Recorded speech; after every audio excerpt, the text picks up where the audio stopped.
So well और आप लोग भी भाई 2023 और 24 का जो सेशन आप लोगों का भी स्टार्ट है, उसमें आप लोग अगर 10वीं और 12वीं के एग्जाम देने वाले हो जो कि आपके 2024 में होंगे, तो यहाँ पे एमपी बोर्ड ने भाई आपके आंतरिक मूल्यांकन और प्रोजेक्ट वर्क को लेकर यहाँ पे बहुत कुछ बदलाव किया है और इस बार आपको ज्यादा आंतरिक मूल्यांकन देने के लिए यहाँ पे बातें कही गई हैं। मतलब कि ये एक बदलाव नहीं, 3-4 बदलाव एमपी बोर्ड ने इस बार के सेशन में किया है, जिसका फायदा आपको पूरे साल में होगा और आपको वो गतिविधि करना पड़ेगा जो एमपी बोर्ड करवा रहा है, आपकी स्कूल वाले करवाएंगे, तो ही आपको ये मार्क मिलेंगे और 5-5 मार्क करके इन सब चीजों के आपके मार्क होने वाले हैं। क्या होगा, कैसे होगा, कौन से वो प्रोजेक्ट वर्क हैं, कैसे आंतरिक मूल्यांकन मिलेगा, क्या बदलाव हुआ है, आज की इस वीडियो में अपन बात करने वाले हैं।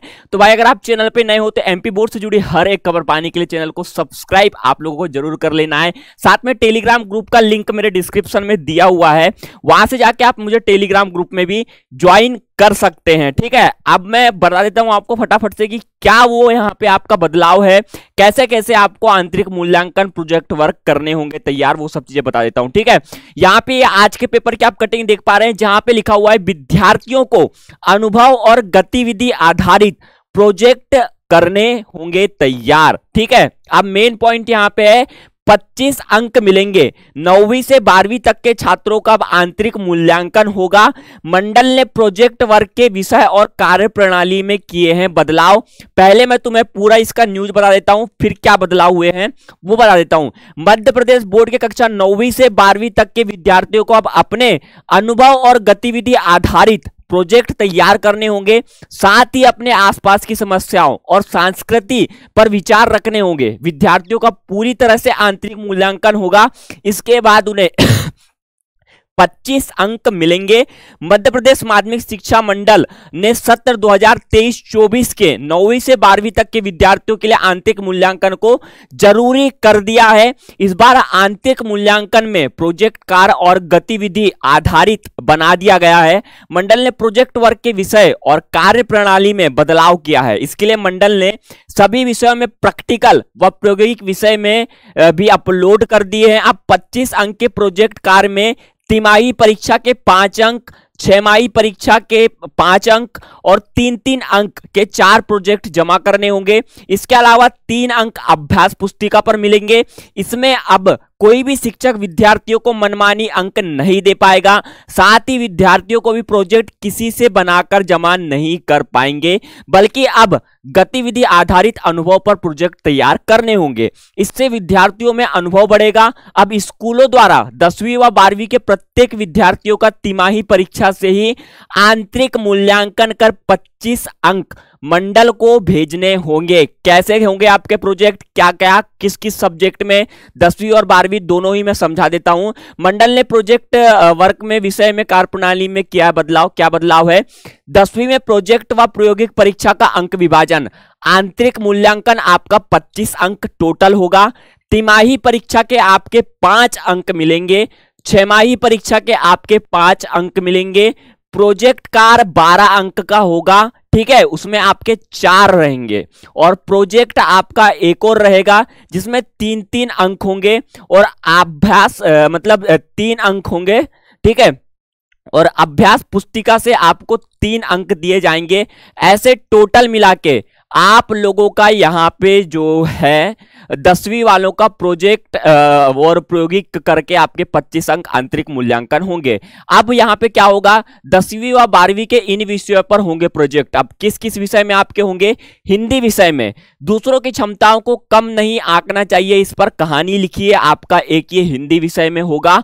अपने घर के आसपास देखिए और पता लगाइए कि नगर पालिका ने क्या क्या काम करवाए हैं, हमारी भूमिका उसमें क्या हो सकती है। बदलते हुए मौसम को दर्शाते हुए चित्र और संख्या के साथ आपको ये जो है प्रोजेक्ट तैयार करना पड़ेगा हिंदी विषय में 10वीं और 12वीं में, ठीक है। वहीं पे आपको और हिंदी में ही क्या करना पड़ेगा, ग्राम सांस्कृतिक की झलक विषय की आपको एक पोस्टर तैयार करना पड़ेगा। बचपन के खेल के बारे में आपको लिखना पड़ेगा। अपनी दादी नानी और माँ से बातचीत कीजिए और उनसे संवादों का वैसा ही आपको लिखना होगा, इसके आपको मार्क मिलेंगे। मोबाइल का दुष्प्रभाव को बताते हुए संवाद लेखन आपको करना पड़ेगा। ठीक है, गणित में कुछ ये विषय होंगे। गणित में आपको गणित के प्रसिद्ध भारतीय गणितज्ञ रामानुजन के जीवन का परिचय एवं गणित के क्षेत्र में योगदान आपको लिखना पड़ेगा। अपने शहर में 30 दिन के रिकॉर्ड किए गए तापमान के आंकड़ों की सारणी के रूप में आपको प्रस्तुतिकरण का मापन यहां पे करना पड़ेगा। साथ में विज्ञान में क्या करना पड़ेगा, मानव नेत्र का चित्र बनाते हुए नेत्र के कार्य को आपको समझाना पड़ेगा। दैनिक जीवन में पीएच का बहाव और बगीचे का मिट्टी के पीएच क्या है वो आपको बताने पड़ेंगे। सामाजिक विज्ञान में आपको क्या करना पड़ेगा, अपने जिले में पाए जाने वाले मोटे अनाजों के नामों की सूची, पोषक तत्वों का प्रतिशत लिखकर वर्णन आपको करना पड़ेगा। शरीर के लिए आवश्यकता पर विचार भी आपको लिखने पड़ेंगे। इसके क्या फायदे हैं ये भी आपको लिखना पड़ेगा। यातायात के नियम का उल्लेख आपको यहां पे करना पड़ेगा। ये सब्जेक्ट वाइज आपको प्रोजेक्ट तैयार करना पड़ेगा। ये एमपी बोर्ड ने बदलाव किए हैं और ये कंपलसरी है। अगर आपको आंतरिक मूल्यांकन 25 अंक लेना है तो ये सब चीजें करके आपको 25 अंक देंगे। एमपी बोर्ड चालू है भाई साहब। ठीक है, 12वीं में प्रोजेक्ट अंक के आपके 20 अंक होंगे। उसमें क्या होगा, आपका अभ्यास पुस्तिका के आपके 5 अंक होंगे। 3 प्रोजेक्ट कार्य होंगे जो कि आपके 5-5 अंक के यहां पे होने वाले हैं। ठीक है, 12वीं में प्रायोगिक के 30 अंक, अब यहां प्रोजेक्ट के आपके 20 होंगे और प्रायोगिक के 30 अंक। प्रयोग कोई एक होगा आपका जो कि 18 अंक का होगा। प्रोजेक्ट कार्य में कोई एक 3 अंक निर्धारित किए हैं। अभिलेख 4 अंक का होगा और मौखिक प्रश्न आपके 5 अंक के होंगे। तो इस तरीके से आप लोगों का होने वाला है। और एक यहाँ पे इंपॉर्टेंट चीज है, आंतरिक मूल्यांकन को गतिविधि आधारित कर दिया गया है। प्रोजेक्ट वर्क में विद्यार्थियों के अनुभव पर दक्षता का आकलन किया जाएगा। स्कूल से बोर्ड को 25 अंक भेजने होंगे। मनमाने अंकों पर इसमें रोक लगेगी, ये इनका कहना है। तो भाई साहब इस तरीके से कुछ आपके 2023 और 24 का जो सेशन है, पैटर्न है, उसमें ये चेंजेस एमपी बोर्ड की तरफ से किए गए हैं और इनके आधार पे आपको 25 अंक मूल्यांकन के प्रोजेक्ट वर्क और सब चीजों को होगा। तो ये आपके लिए एक बहुत इंपॉर्टेंट महत्वपूर्ण जानकारी आप कह सकते हो, जो कि अगर आप 2023 और 24 की सेशन की परीक्षाएं दे रहे थे या देने वाले हो तो आने वाले देने वाले हो ही भाई, 2024 में ही एग्जाम दोगे ना, तो उसमें आपके ये काम आएंगे। तो साल भर स्कूल जाओ, खूब लगा के प्रोजेक्ट की तैयारी करो। एमपी बोर्ड इस बार आपको भाई छोड़ेगा नहीं। मनमानी अंक जो स्कूल वाले भेजते थे, प्राइवेट वाले फिर भी धोखाधड़ी कर देंगे, मैं लिख के दे रहा हूं। ठीक है, लेकिन फिर भी अपने तरफ से आप लोग मेहनत करिए। और कोई अधिक जानकारी, कोई पैटर्न में चेंज, बदलाव या फिर कुछ भी चीजें मेरे पास पहुंचती, मैं आपको वीडियो बना के जरूर बता दूंगा। चैनल पे नए हो, सब्सक्राइब आप लोगों को जरूर कर लेना है ऐसे एमपी बोर्ड से जुड़ी हर एक खबर पाने के लिए। साथ में टेलीग्राम ग्रुप का लिंक डिस्क्रिप्शन में दिया हुआ है, आप वहां से चाहे तो हमें टेलीग्राम ग्रुप में भी ज्वाइन कर सकते हैं। फिलहाल के लिए सिर्फ इतना था, मिलते हैं अपने नेक्स्ट वीडियो में, तब तक के लिए बाय बाय।